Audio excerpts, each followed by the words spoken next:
ақш президенті Джо Байден 200 жаста екенін айтқаны рас па? Можно даже похвалить. Для 207-летнего человека он еще, на удивление, редко спотыкается.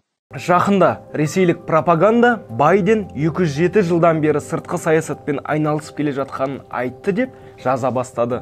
Ақпарат рас па не өтірік пе, қазір түсіндіреміз. Байденнің қалжың сөзі ресейлік медиа мен желі қолданушылар арасында бұрмаланып көрсетілген. Ақ үй мен Bloomberg дерегінше, Байденнің сыртқы саясатқа қатысты біліктілігі туралы мәлімдемесі қалжыңмен айтылған. Мұны естіп отырған аудиторияда қалжың екенін түсінген.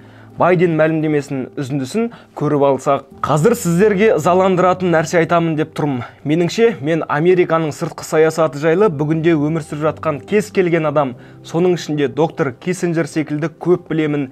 Мен мұнымен кейінгі 270 жылда өмір бойы айналысып келемін. 19 маусымда Джо Байден Калифорния штатындағы Атертон қаласында сайлау науқаны аясында өткен кездесуде өзінің сыртқы саясаттағы тәжірибесін жоғары бағалап, тіпті ардагер дипломат Генри Киссинджерден кем түспейтінін айтты. Сонымен қатар біз тексеріп отырған мәлімдемеде Байден 207 деп айтты делінген, алайда ақш президенті 270 жыл деп айтқан. Каналға тіркеліп лайк басыңыздар, күмәнді ақпарат кезіктірсеңіз кімге хабарласу керек екенін білесіз. Келесі кездескенше.